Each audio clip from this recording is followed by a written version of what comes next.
sarap. Ate, baka naman hindi na dumating yun. Malay mo. Hindi naman humindi sa akin si Wilfred eh. Tsaka kilala ko yun. Mabuti yung kalooban nun. Tsaka nakawain yun. Palagi ko papayag naman siya. Tsaka sandali lang naman eh.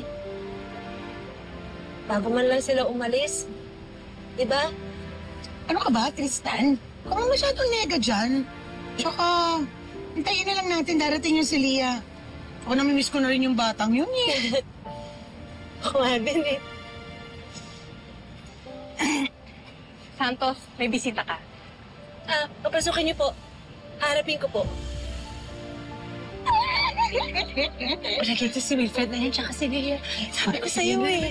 Sabi ko sa'yo, kapahayag yun. Ay, Hindi na hayaan na hindi ko makita yung anak ko. Ano, okay ba ako? Oo, maganda.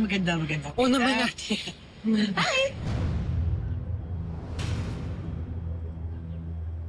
Why do you look so surprised?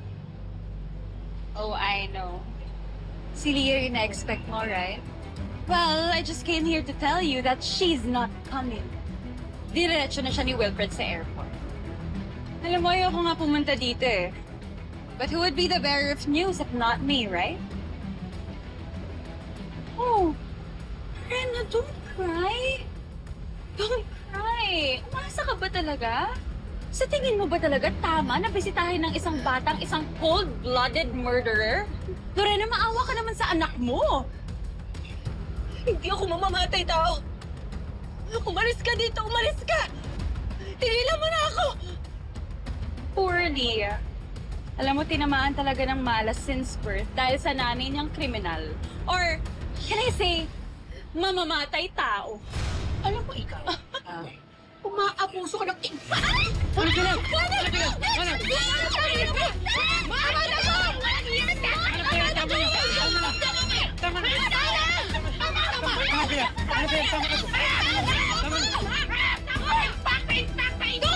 Don't touch me! Don't touch me! Pwede bang ikulong mo nga yan? Pwede kong kasama niya because who knows? Baka kriminal din niyang mga yan. Sa korte mo ilabas yung tapang mo. Dahil kapag napatunayan namin inosente si ate, ikaw ang ipapakulong namin! Talaga ba? On what ground? Huh? Speechless! Because you're clueless. You know what? I'm not surprised kung hanggang dito lang kayo matapang. Dahil sigurado ko, titiklop kayo sa korte. Kaya ikaw, Lorena, maghanda ka na, ha? Maghanda ka na, prepare for war. Dahil hindi mo kakayanin kung ano yung hinanda ng prosecution against you.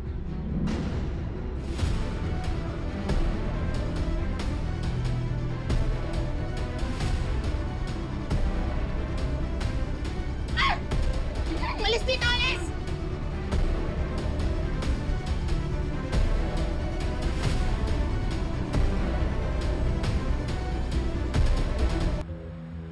Sabi naman ni attorney na sasabihin nila lahat para siraan ako, pero sakit-sakit pa rin marinig. Kakagalit. Welcome sa buhay, akusada. Oo, itong masakit marinig yung mga bagay na hindi totoo. Pero habang tumatagal, masasanay ka rin. Mamamanhid. Hanggang sa unti-unti ka na lang mawala ng ganang lumaban. Hindi. Hindi ako mamamanhid. Kasi kailangan nila malaman yung totoo. Mag-questionin pa nila yung pagmamahal ko sa asawa ko. Hindi ako titigil. Hindi ako susuko agad sa hindi ako makaalis sa lugar na to. Di good luck sa'yo. Sana nga may magawa ka.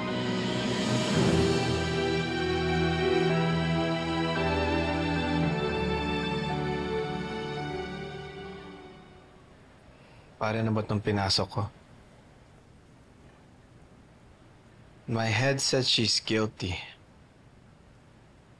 She lied to me. Hid everything. Pero itong puso ko, parang gusto pa talaga nitong maniwala na nagsasabi si Lorena ng totoo. Siguro pare dahil may nararamdaman ka pa para sa kanya. Let's be honest pare. Love has a way of messing with a man's judgment. I loved her. That's a fact. And the worst part is, I think I still do.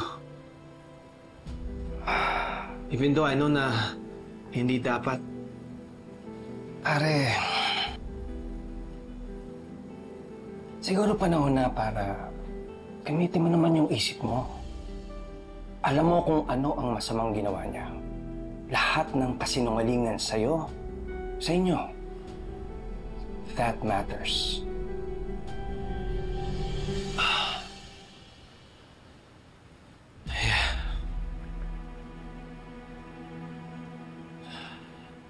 Pero pare hanggang ngayon, hindi ko pa rin lubos na maisip na kaya ba talaga niyang pumatay? Dennis, that's hard. That's not the woman I knew. Pero, nagsinungaling siya sa akin. She kept everything hidden from me. Changed her name, hid her past. I wonder kung alin sa lahat ng pinakita niya sa akin, ano doon ang totoo? O kung peke ba lahat ng yun? Paano kung lahat ng yun ay kasinungalingan lang? Bawat yakap,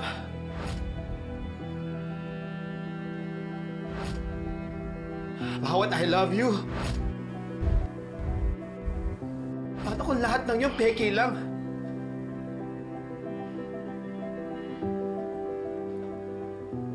Pare, huwag mong madaliin ang sagot ngayong gabi. Let the facts do the work.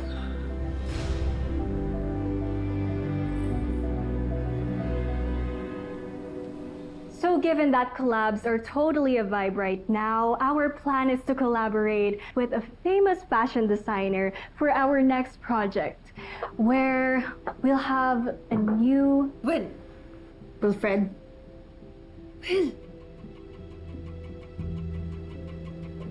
wake up.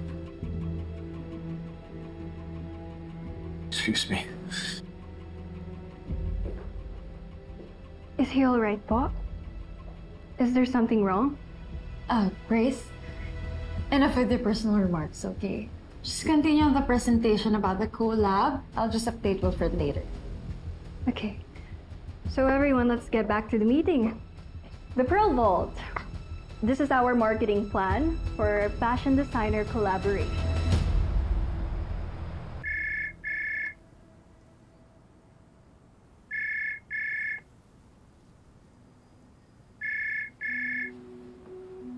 Sorry, Amber.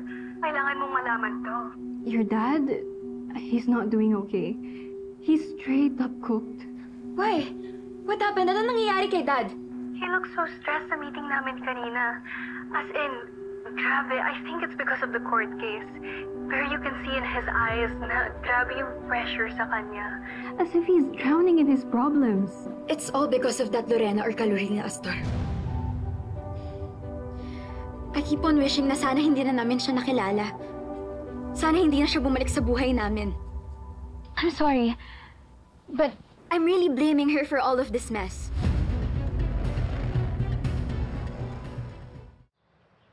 May good news din ako, ate. Magra-ride driver na rin ako para naman kahit paano makaipon. At least, meron na akong trabaho para makatulong ako sa gastusin sa kaso. Lorena. Uy, ano ka ba? Ano na pala nagkwento tong kapatid mo sa'yo? Parang hindi naman nakikinig. Sorry. Isip ko lang kasi yung mga anak ko eh. Si Amber, tsaka si Leah. Di na rin si Wilfred. Asawa na hindi naman nagtitiwala sa'yo. At saka tatay na pinagkakaitang anak niyo.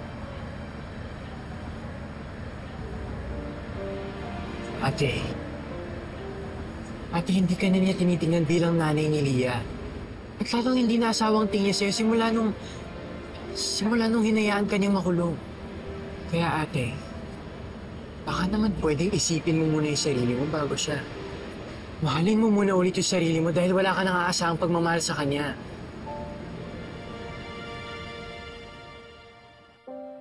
Fine, Amber.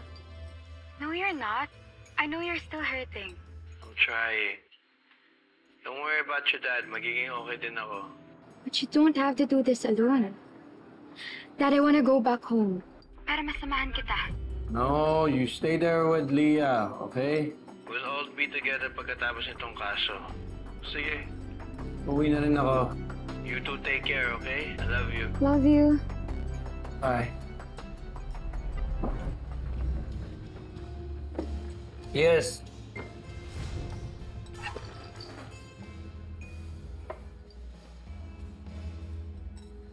Di ba asawa ka nung killer na si Carolina Astor? Kita ko yung mga picture mo sa social media. Viral ngayon yun. Grabe. Grabe yung panguto sa'yo. Inasawa mo pa yung mismong killer ng asawa mo. Pare, mind your own business. Ano? Magaling ba siya? Magaling nga.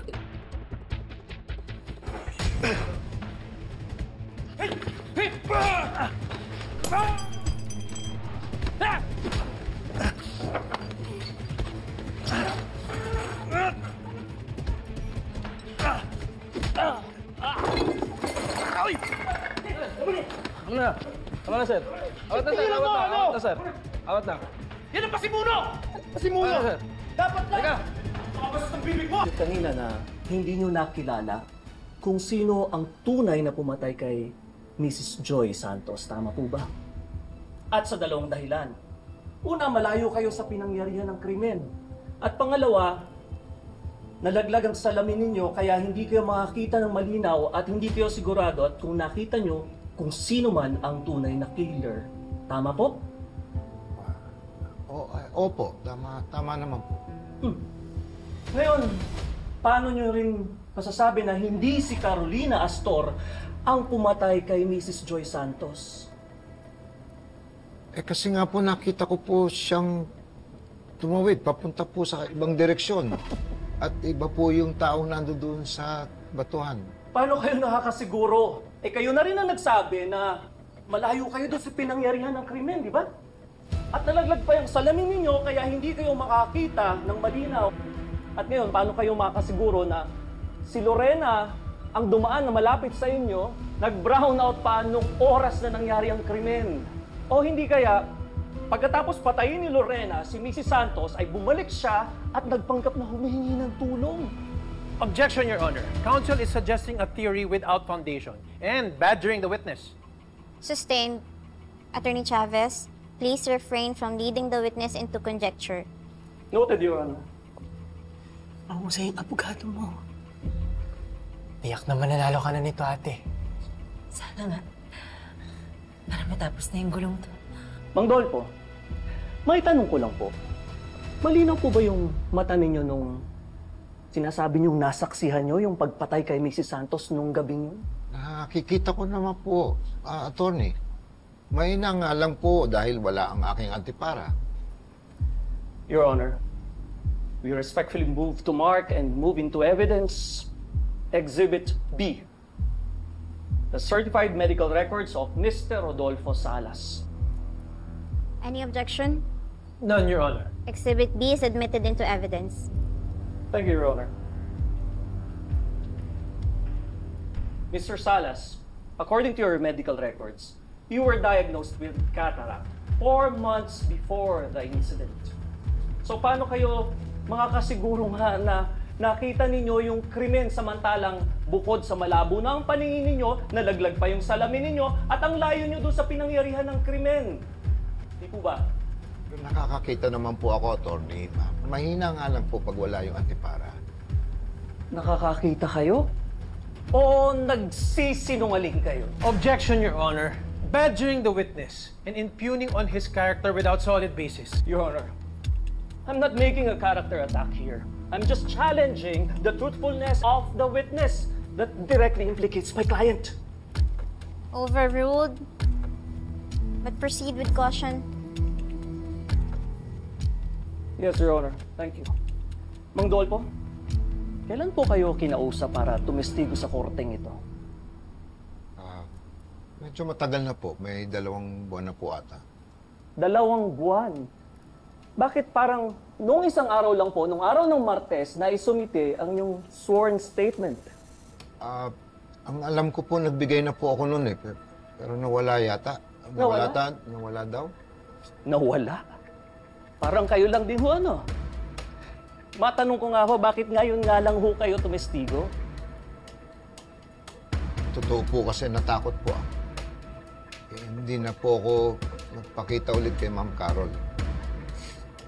Hanggang minsan nakita ko siya sa TV. Nakonsensya po ako. Nakonsensya?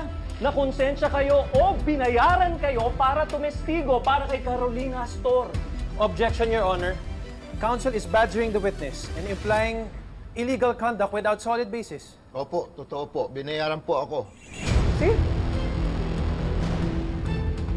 So, binayaran na si Mang Dolfo para magsinungaling? Ang kapal naman ng asawa mo, Dad. Calm down, okay? Makinig muna tayo. Ate, anong binayaran? Ano yung sinasabi ni Mang Dolpo? Paano binayaran? Hindi naman natin siya binayaran Ano ka? Huwag papaliktarin ka pa nitong witness mo, Lorena. Carol. So, Mang Dolpo, ngayon inaamin nyo na binayaran nga kayo para tumistigo na hindi si Carolina Astor ang pumatay kay Mrs. Joyce. Tama po ba? Mali po. Totoo pong binayaran po ako, pero ibang tao po ang nagbayad sa akin para hindi ako tumistigo kay Ma'am Carol. Ang gusto po nung tao, managot si Ma'am Carol sa pagpatay kay Miss Joy.